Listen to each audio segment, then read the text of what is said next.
Hi, my name is Kathleen, and I'm going to share a story with you today. At the end of the story, there will be some questions. You'll know the questions are coming because they'll start with, I wonder. These questions are the kind of questions where there's no right answer or wrong answer. You might hear a question and know what the answer is right away.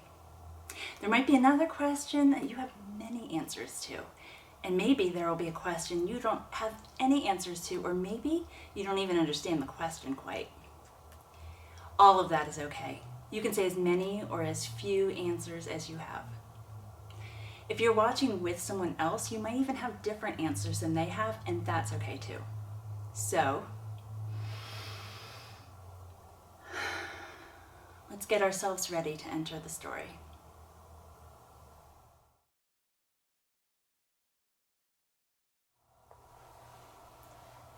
This is the desert box. So many wonderful and important things happen in the desert, we need to know what it is like. We can't bring the whole desert into our room, so here is just a little piece of the desert. The desert is a dangerous place.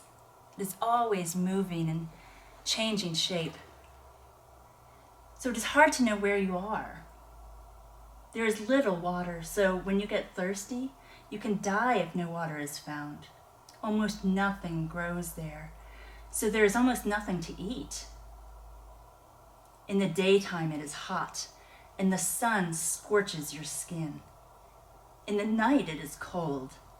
When the wind blows, the sand stings when it hits you. People wear many clothes to protect them from the sun and the blowing sand. The desert is a dangerous place. People do not go into the desert unless they have to. When the flood was over, the creatures went into all 4 directions of the earth.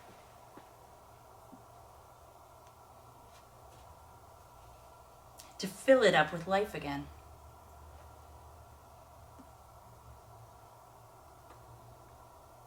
They often gathered along the rivers. The people lived in small villages and then cities. One of the most ancient cities was called Ur.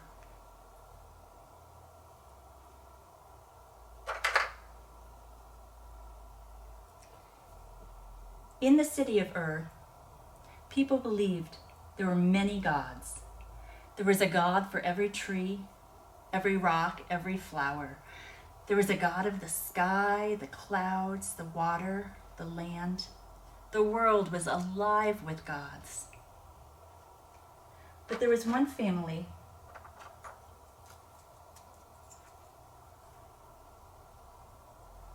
that believed that all of God was in every place. They did not know that, but that is what they thought. Abram and Sarai were part of that family. When it came time to move to a new place, they were not sure that God would be there. So they wondered what the new place would be like. They walked toward Haran with their sheep and their donkeys. Even the old people and all the children went too. They slept in their tents at night, and during the day they walked along the great river called the Euphrates. It showed them the way and gave them all water to drink, and it gave their animals water to drink too. It took a long time. Finally, they met people coming from Haran. They knew the journey was almost over.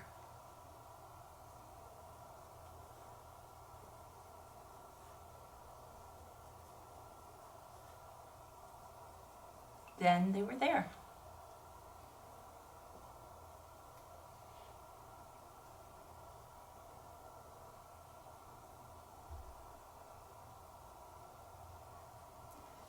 Sometimes Abram would go out to the edge of the desert.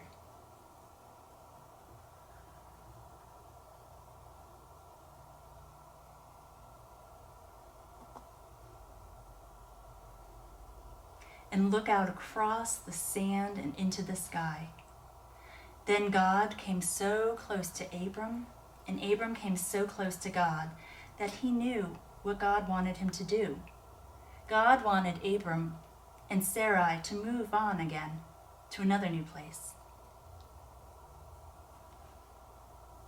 Abram and Sarai did what God said. They went into the desert to the west of Haran and walked toward Canaan. They went with all their sheep, their tents, and their many helpers. Abram's son's brother. Abram's brother's son, Lot, was also with them. This time there was no river to show them the way or give them water to drink. They finally came to a place called Shechem. Abram climbed up a hill and prayed to God. And God was there, so Abram built an altar to mark the place.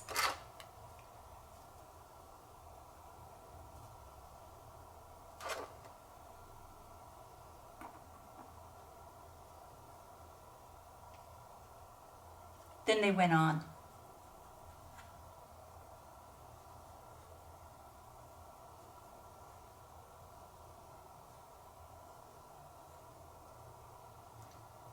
Next they came to a place near Bethel. Abram prayed again. And God was there also.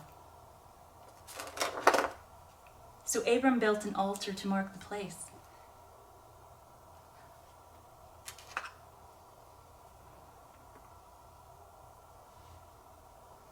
God was not just here or there. All of God was everywhere.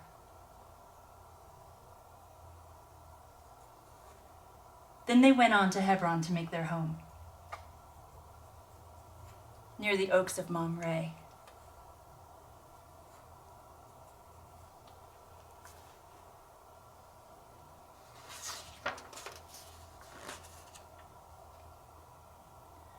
One night, God brought Abram outside. He looked up into the sky, and God came so close to Abram, and Abram came so close to God that Abram knew what God was saying. You will become the father of a great family, and Sarai will be the mother. The members of the great family will be as many as there are stars in the sky and grains of sand in the desert. Abram laughed. He and Sarai were very old. God's promise would be impossible. But God said to change their names anyway. Abram was to be Abraham, and Sarai was to be called Sarah.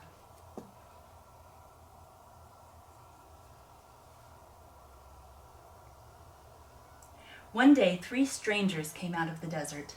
Abraham was sitting by his tent. He invited them in, and Sarah mixed 3 measures of flour, which is a lot. She gave them bread and meat to eat, and milk and water to drink, as was the custom. They told Abraham that he and Sarah would have a son. And Abraham laughed. Sarah was standing by the tent and heard them, and she laughed too. They were too old. The 3 strangers went on their way. Do you know what happened? Abraham and Sarah had a son. They laughed again. So they named the baby Laughter.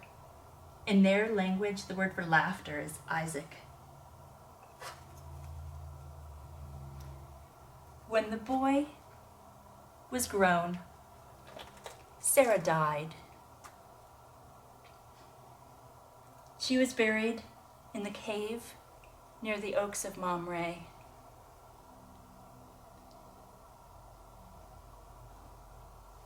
Abraham was lonely. He missed Sarah very much, but he had one more thing he had to do. He sent his most trusted helper back to the land of his people to find a wife for Isaac. Abraham's helper stopped by a well in the evening, Rebekah offered to give him some water to drink. She then helped him give water to his animals. She was as full of courage as she was kind. Rebekah then invited him home. He told her family about Abraham and Sarah and the great family. Rebekah decided she would like to be part of that great family, so she went across the desert, past Shechem and Bethel, toward Hebron. Isaac saw them coming and went out to meet them.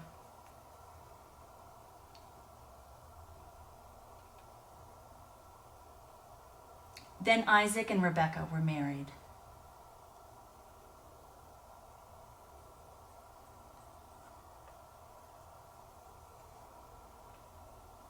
Old Abraham was now very old and full of years. He died and was buried with Sarah in a cave by the trees.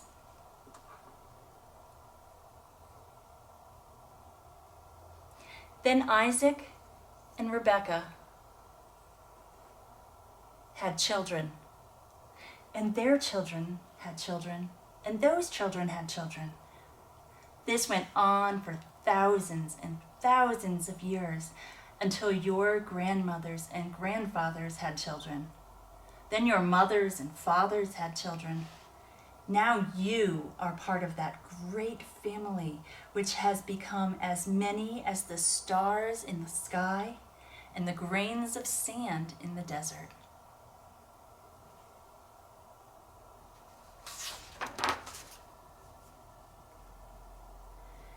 Now, I wonder which part of this story you liked best.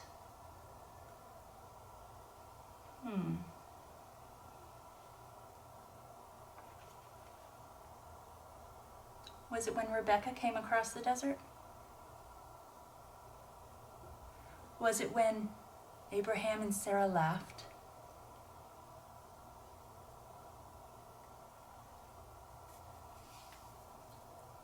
I wonder what part is most important.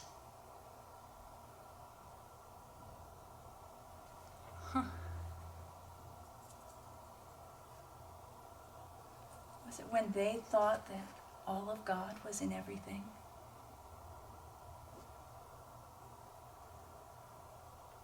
Was it when God called Abram out into the desert? He came so close to Abram, and Abram came so close to God.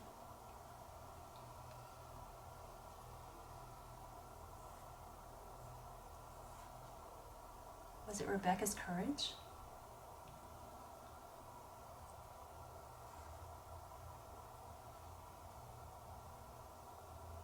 I wonder where you are in this story, or what part of this story is about you. There are so many parts to this story, aren't there? Is there one part where you see yourself?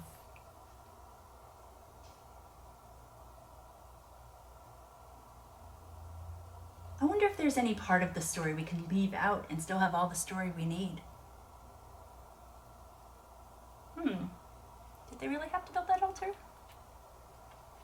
Would we still have all the story we need? I wonder about that. Or maybe they only had to build one altar and not both? Would we still have all the story we need? Did Sarah and Abraham have to die for us to have all the story we need here?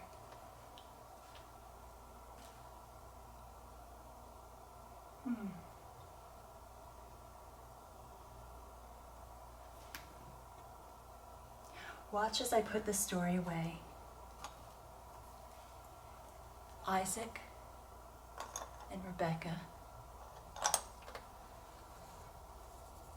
Abraham and Sarah,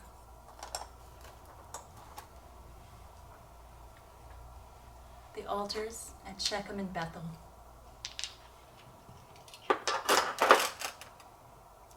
cities.